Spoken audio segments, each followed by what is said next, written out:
In November 1970, hikers in Norway's Isteland Valley discovered a woman's charred body at the base of a steep slope.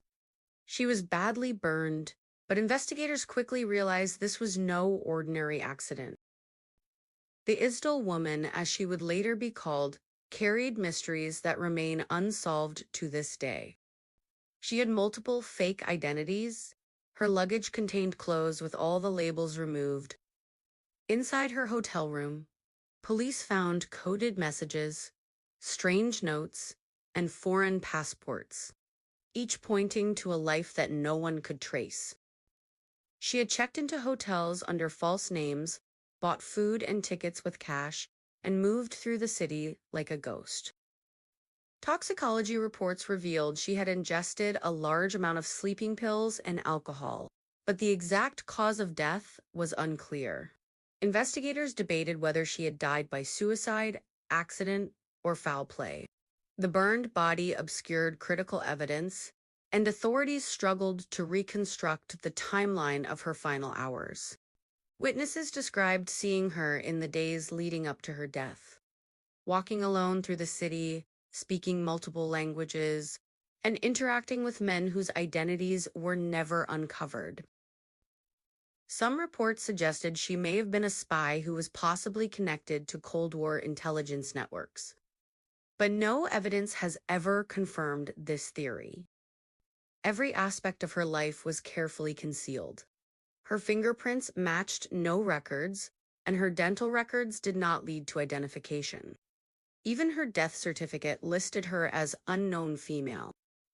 The coded notes found in her belongings have never been fully deciphered, leaving open the possibility that they contained critical information about her movements or her work. The location of her body in a remote, rugged valley raises further questions. She was found off a steep trail, a place where few would venture. Some theorize she may have been murdered elsewhere and left there. Others believe she climbed that spot intentionally. The strange placement, combined with the lack of evidence, continues to fuel speculation. Over 50 years later, the Isdal woman remains one of Norway's most baffling mysteries. Was she a spy, a fugitive, or simply a woman living a secret life? Every lead has ended in a dead end. Every theory remains unproven. Her story is a testament to how one life, carefully hidden, can become a riddle that time cannot solve.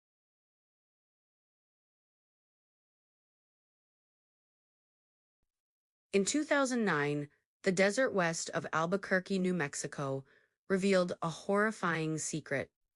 11 women were found buried in a remote area known as the West Mesa. The discovery shocked the local community. It quickly became clear that this case was anything but ordinary. The women, aged 15 to 32, had vanished over several years, their disappearances largely unnoticed until their remains were uncovered. Most of the victims were from marginalized communities, many struggling with poverty or addiction. Their absences had been reported individually, often dismissed, overlooked, or lost in the system. The West Mesa site was remote, arid, and unforgiving, a place where anyone could go unnoticed for days.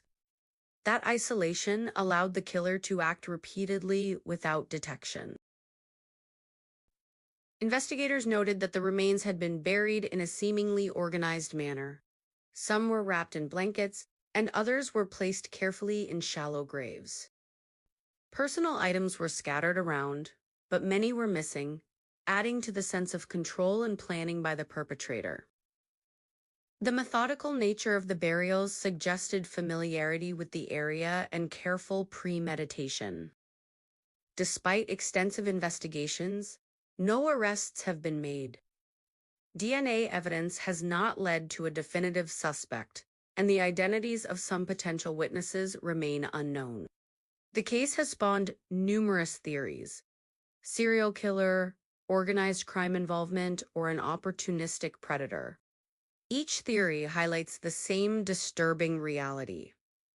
Someone targeted these women with intent, and justice has not been served.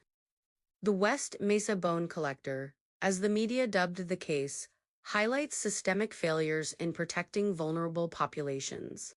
Each disappearance, when considered separately, might not have raised alarm. Together, they form a chilling pattern that took years to recognize. The case continues to fascinate and horrify, not only because of the brutality, but because of the unanswered questions. And most unsettling of all, what else might the desert be hiding, waiting for someone to finally uncover? In 1901, inside one of Montreal's wealthiest homes, two members of a powerful family were found dead in the same room. What makes this case disturbing isn't just how they died.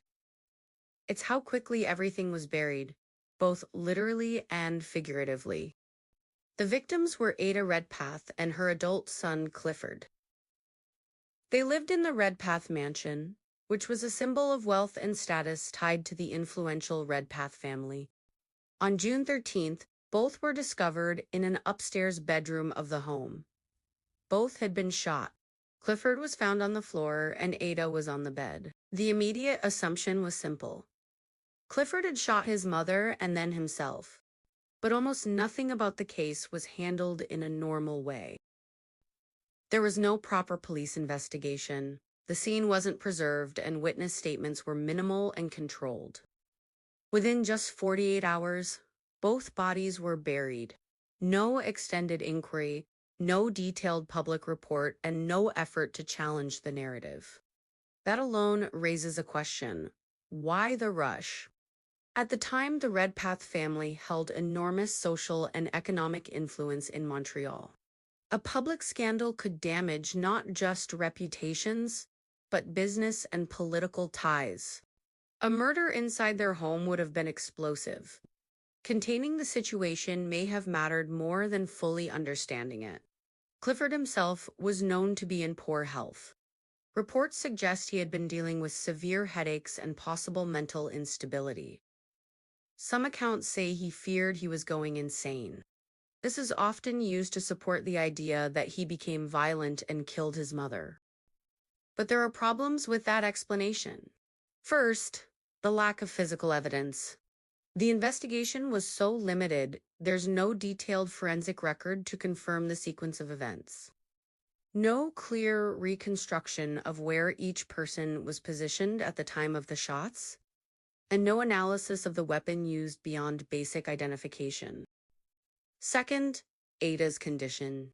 She was found on the bed, which suggests she may not have been anticipating an attack. There were no widely reported signs of struggle. If this was a sudden act, it raises questions about how quickly it unfolded and whether anything led up to it. And third, the family's silence. After the deaths, the Redpaths never publicly pushed for deeper answers. There was no visible effort to investigate alternative possibilities, no demand for accountability, and no attempt to clarify inconsistencies. Everything stopped almost immediately. That silence has led to speculation that the official story may have been accepted too quickly. Some believe it was a clear case of murder-suicide, driven by Clifford's declining mental state. Others question whether the situation was more complicated, whether details were overlooked, ignored, or intentionally suppressed. And since there wasn't a proper investigation, those questions can't be answered. Over a century later, the Redpath Mansion murders are still unresolved. Not because there are too many answers, but because there were never enough questions asked in the first place.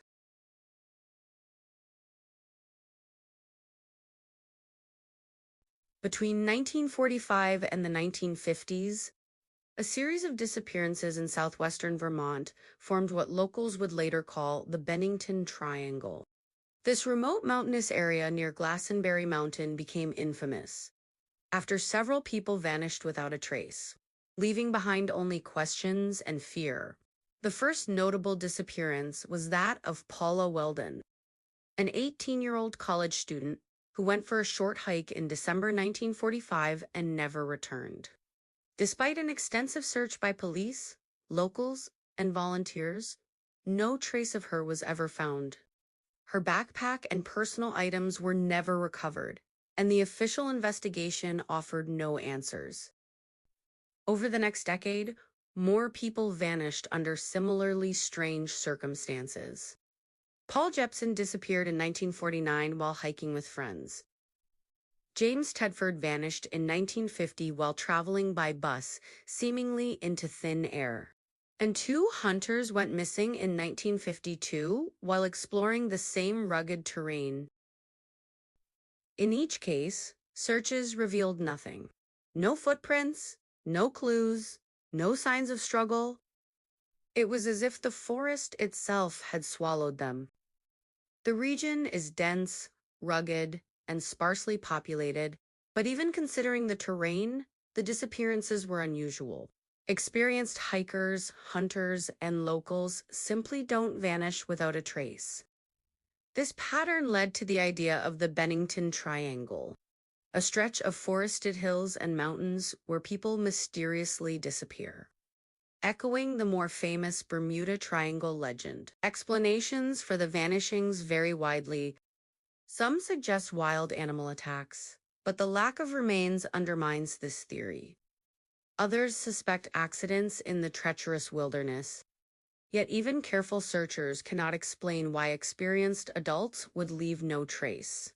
Paranormal theories abound, from UFOs to supernatural forces. Locals speak of strange lights, unexplained noises, and sudden fogs that appear without warning. The Bennington Triangle remains a chilling mystery. Unlike other unsolved cases, there are no confirmed bodies to study, no crime scenes, no clear suspects, only a pattern of disappearances in a defined area. To this day, hikers report feeling uneasy in the area, and some still avoid Glastonbury Mountain entirely.